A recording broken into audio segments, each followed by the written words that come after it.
سلام يا جماعة، في قناتكم حكايات نور. أهلا بكم في أحلى وأجمد قناة قصص.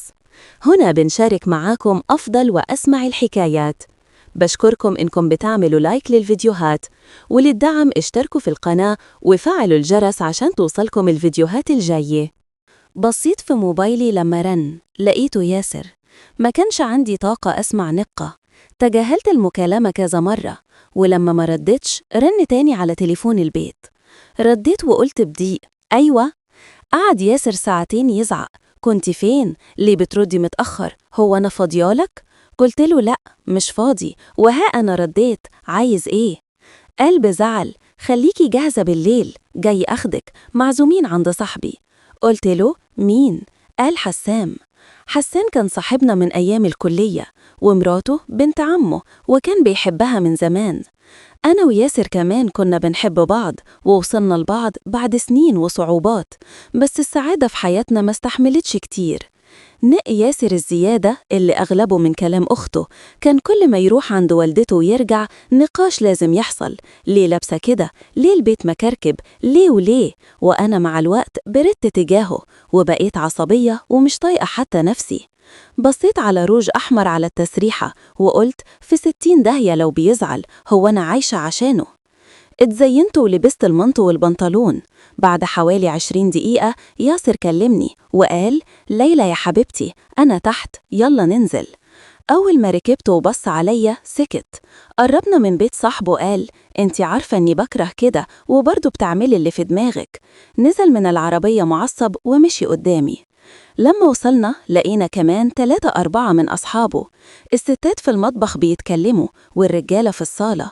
واحد منهم قال إن جوز أخته بعد ولدين خانها، واتجوز عرفي واحدة مطلقة عندها 45 سنة وشكلها مش حلو، وكمان أكبر منه ب10 سنين. قلت في نفسي يمكن أختك أصلا مش حلوة. قلت له وريني صورة أختك. لما شفتها اتصدمت، القمر نفسه. بعدين كلهم فتحوا كلام عن الخيانة، وقالوا خلي بالكم من جوازكم، لحد ما نكدوا علينا الليلة كلها. رجعنا البيت وأسبوع كامل دماغي شغالة. منين أعرف إن ياسر ما يخنيش؟ هو ممرض، وفي الأسبوع عنده ليلتين أو 3 شفت ليل. في ليلة قلت أجرب، بكتب له من رقم مجهول: سلام، عامل إيه؟ قال الحمد لله، حضرتك؟ قلت له أنا النهاردة اتطلقت من جوزي وعايزة أرغي مع حد. رد: أنا متجوز، من فضلك ما تبعتيش تاني. من رده اطمنت وما بعتش تاني.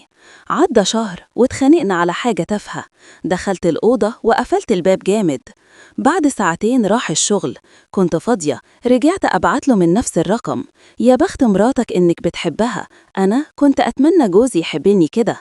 ما ردش، وأنا كنت بحاول أدور على أي سبب ألومه عليه، وأقول إنه هو بوظ حياتنا. بقيت أفتعل مشاكل، ومن الناحية التانية أبعت له من الرقم التاني وأقول له كلام حلو.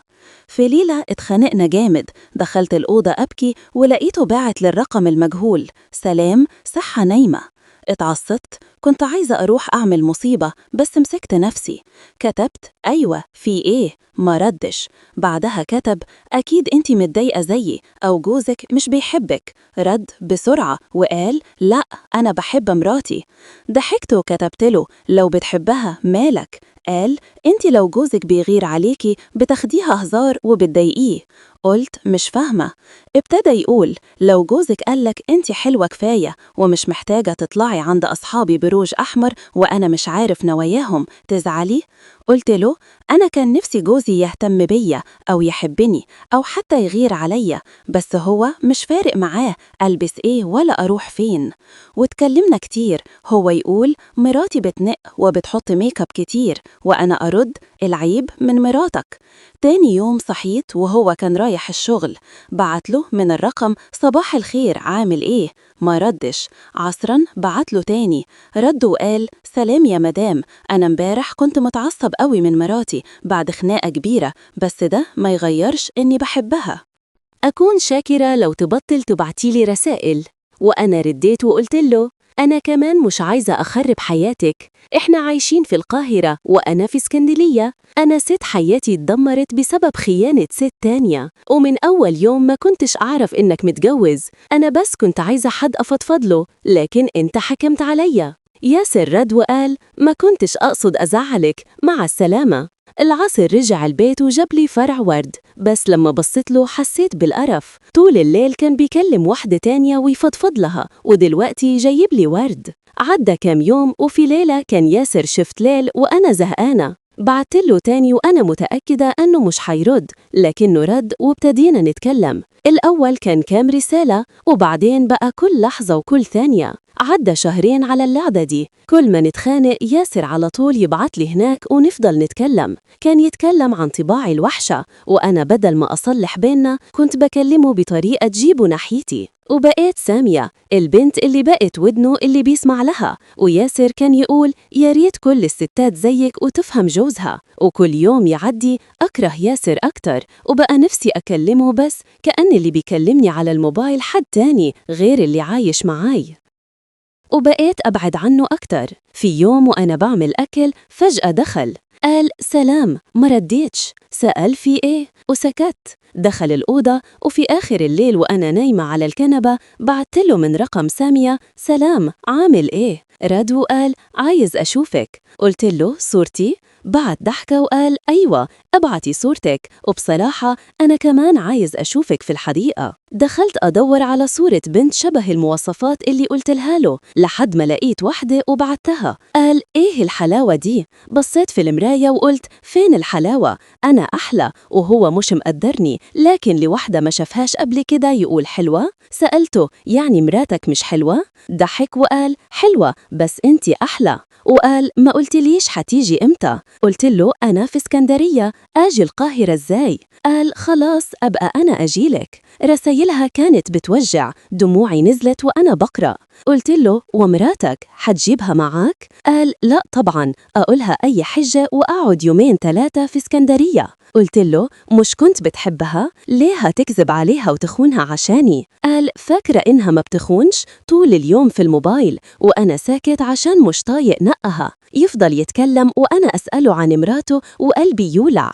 قبل كده كان يقول بحبها، دلوقتي يقول مش مهم، زهقت منها. آخر حاجة قلتها: طب لو جيت وعجبنا بعض حتعمل إيه؟ سكت 10 دقايق وبعدين قال: انتي ملكيش جوز صح؟ قلت له: وانت ليك مرات؟ قال: مرات ايه؟ العمر قصير وأنا بحبك انتي يا سامية. واتفقنا إنه بعد أسبوعين ياخد أجازة ويتحجج بأي حاجة ويجي اسكندرية. بقى ياسر راجع البيت مبسوط يغني ويهزر، وأنا كنت بموت من جوا.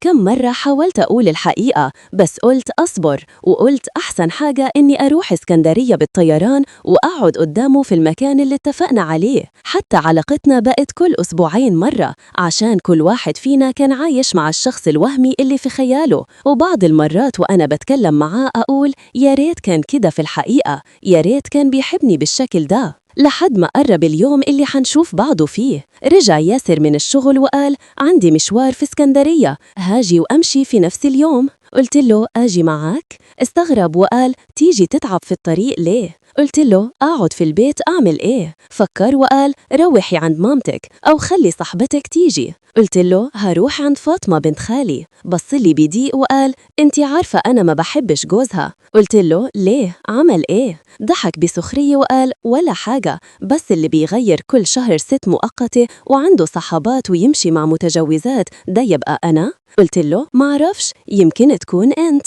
زعل بس ما ورانيش، وبعدين قال: خلاص لو عايزة روحي. قلت له: هتمشي إمتى بالظبط؟ قال: بعد بكرة. على طول بعتلي: مساء الخير يا حبيبتي، أنا بعد بكرة في اسكندرية. قلت له: ممكن ما تجيش؟ باستغراب قال: ليه؟ قلت له: أصلي قلبي وجعني على مراتك، وبعدين أنا ما حبش نبقى بعيد عن ربنا، لو علاقة هتبتدي تبقى صح وشرعي. ياسر قال: بعد ما نشوف بعض هاخد قرار جد في حياتي، يمكن أطلقها ويمكن أقولها كل حاجة واستنى هي تقرر. اليومين دول الرسايل بيني وبين ياسر قلت. كان يقول: لازم أزود الشفتات. حجزت تذكرة الطيارة الصبح لإسكندرية، وهو كان المفروض يسافر بالعربية العصر ونشوف بعض تاني يوم. وأنا بجمع شنطي ياسر قال: رايحة فين؟ قلتله: رايحة عند فاطمة. قال: ماشي، ومعلقش. وأنا خارجة من باب البيت ياسر قال: كل ده هتيجي اسكندرية عشان تشوفيني؟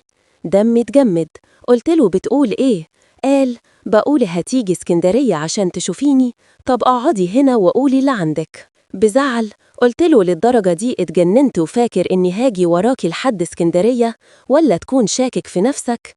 ياسر قام ودخل الأوضة وقال: شنطتي جاهزة وشنطتك جاهزة. ليلى، اعتبري إننا في اسكندرية وانتي سامية الهانم اللي كل الرجالة بتفهمها، اللي بتقول: ليلى مش ست بيت، ليه ما بتسمعش كلامك؟ ليه بتحبيها؟ حبك مش بيوصلها. إيديا كانت بترتعش من الغضب وحلقي ناشف، مخي واقف. قلتله: أخيراً عرفت إن أنا هي.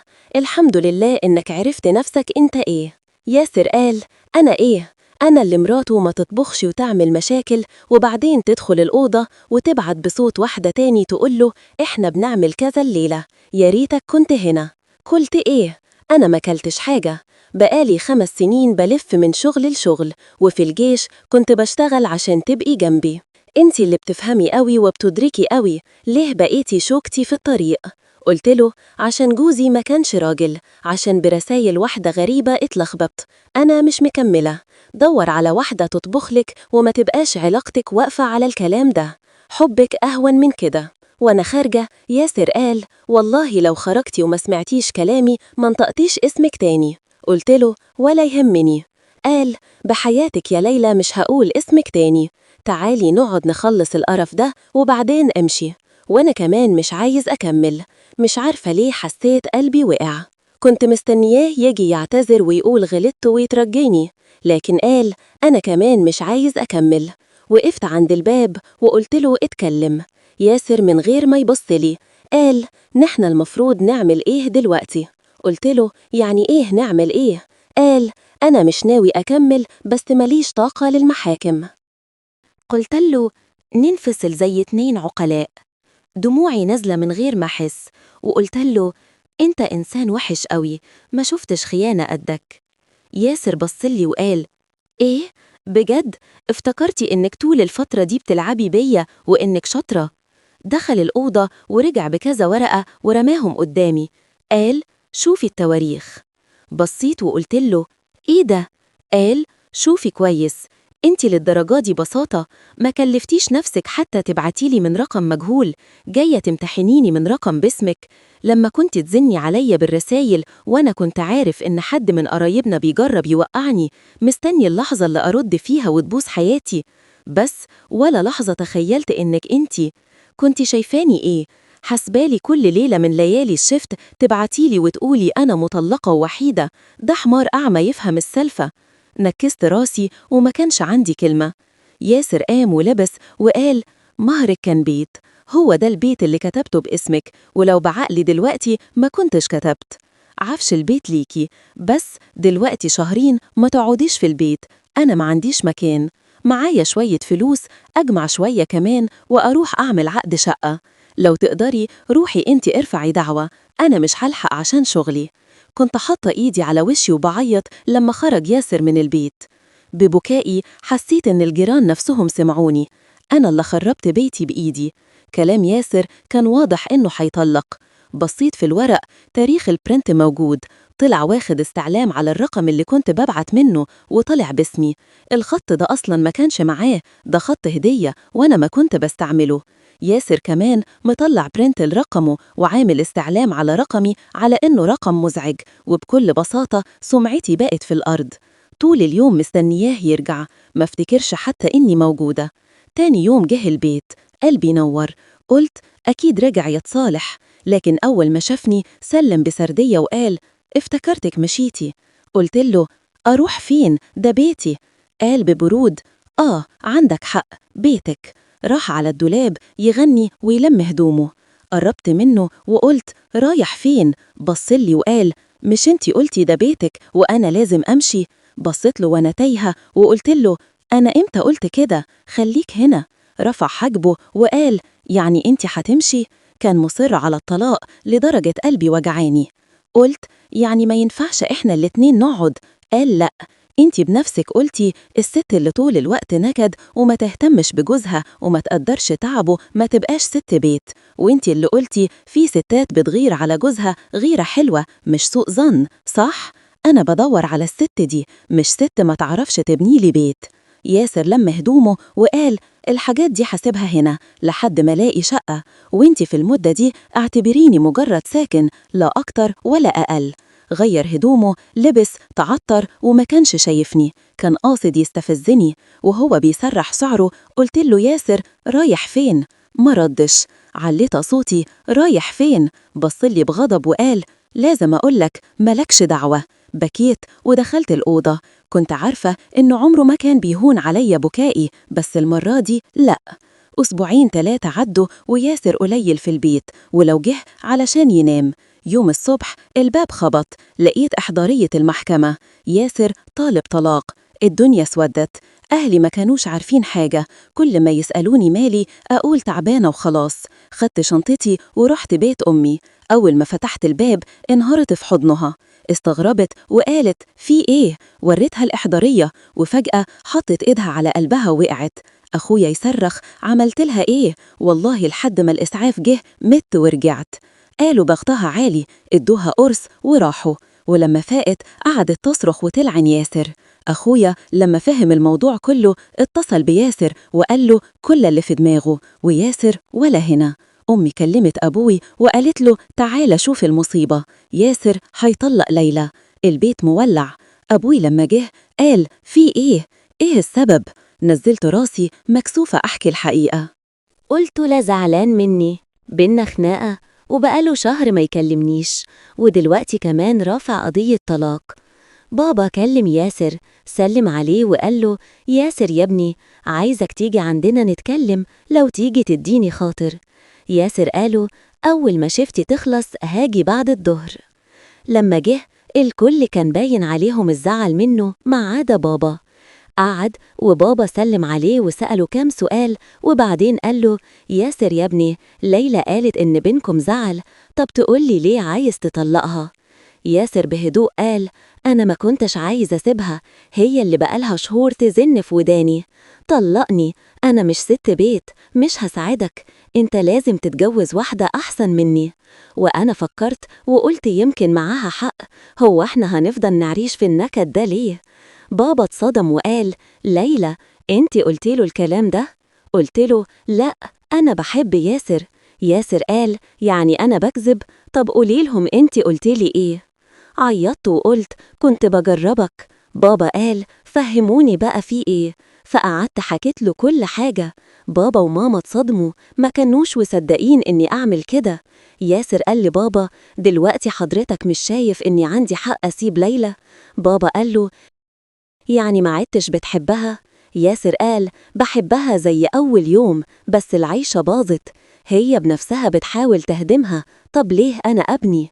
بابا قال له لو قلتلك علشاني ادي للعيش ده فرصة مرة واحدة بس، ولو ليلى غلطت تاني أنا بنفسي أقولك سيبها وبنفسي أروح أخطبلك.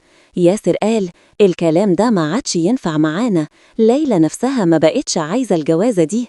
بابا قال لا، ليلى عايزة الجوازة وعاوزاك من الصبح وهي بتعيط، ومني بقى ما تكسفنيش المرة دي. في الليلة دي ومن تحت راس بابا أنا وياسر صلحت.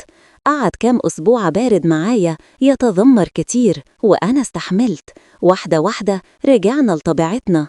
بس اللي حصل إن مكانتي عنده ما بقتش زي الأول، حسيت نفسي صغرت نفسي بإيدي. بعد ما تصالحنا ابتديت أروح جلسات علاج نفسي، وده ساعدني أصلح بيتي تاني. هناك بس فهمت إن خراب الجوازة دي كانت غلطتي.